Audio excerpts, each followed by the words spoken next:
MP समाचार today news, जनहित की आवाज। नमस्कार, आप देख रहे हैं एमपी समाचार टुडे न्यूज। मनावर प्रस्तावित नवोदय विद्यालय को लेकर विधायक को ज्ञापन दिया। मनावर नवोदय विद्यालय संघर्ष समिति ने मनावर विधायक हीरालाल अलावा को ज्ञापन सौंपकर मांग की है कि स्वीकृत नवोदय विद्यालय को तारापुर के बजाय मनावर तहसील में स्थापित किया जाए। संघर्ष समिति का कहना है कि तारापुर में विद्यालय स्थापित होने से क्षेत्र के गांवों के विद्यार्थियों को 120 से 125 किलोमीटर तक की दूरी तय करनी पड़ेगी, जिससे पढ़ाई और आवागमन दोनों प्रभावित होंगे।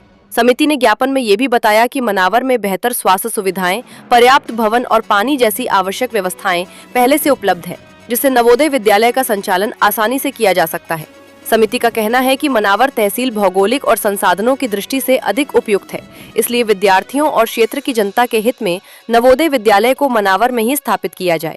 अब देखना होगा कि संघर्ष समिति की इस मांग पर शासन और प्रशासन क्या निर्णय लेता है। मेरा नाम संजय पाटीदार है।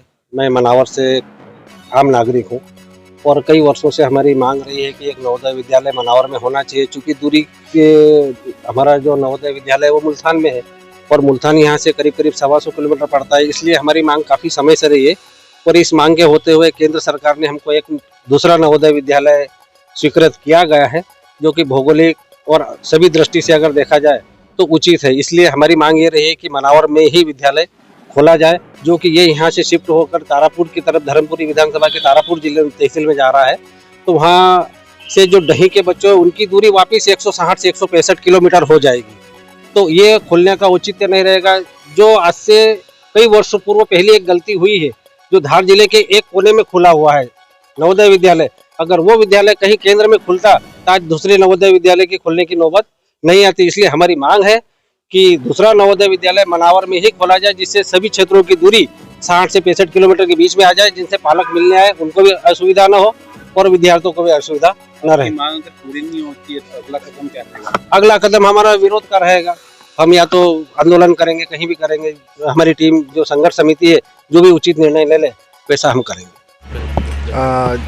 जैसे कि क्षेत्र की जनता को अवगत हुआ कि हमारे धार जिले में एक नवोदय विद्यालय की एक और स्वीकृति मिली है, लेकिन जगह का आवंटन जिला प्रशासन और धार जिले के जनप्रतिनिधियों के ऊपर रखा गया है कि जो सुटेबल जगह हो भौगोलिक दृष्टि से और एक ऐसा क्षेत्र जहां पर ज़्यादा से ज़्यादा गरीब बच्चों को उसको लाभ मिले, ऐसी जगह पे चयनित करने का जिला प्रशासन को और क्षेत्रीय जनप्रतिनिधियों को मौका समय दिया गया है।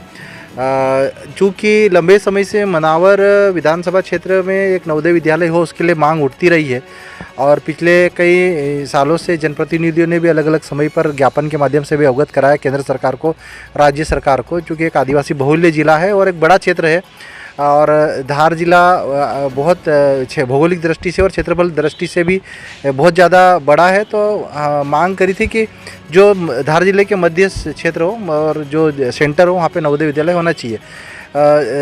सेंट्रल गवर्नमेंट ने जो लेटर जारी किया है कि धार जिले में एक और नवोदय की जगह चिन्हित की जाए, तो जो हमारे जिला प्रशासन के माध्यम से जो लेटर जगह चिन्हित करने का जो विज्ञप्ति जारी की वो तारापुर धर्मपुरी विधानसभा क्षेत्र के तारापुर में रखी गई। चूँकि मांग मनावर क्षेत्र की रही है, मनावर नवोदय होना चाहिए उसके लिए मांग की गई है, लेकिन जगह अन्य मनावर को छोड़कर अन्य क्षेत्र में दी गई है।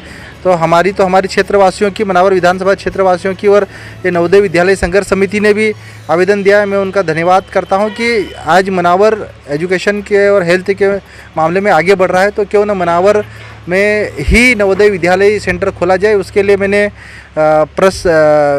अभी हाल ही में मध्य प्रदेश सरकार, केंद्र सरकार को लेटर भी लिखा है कि मनावर विधानसभा क्षेत्र में ही नवोदय विद्यालय खोला जाए और आने वाले विधानसभा क्षेत्र में भी सत्र में भी नवोदय विद्यालय की मांग को प्रमुखता से उठाया जाएगा।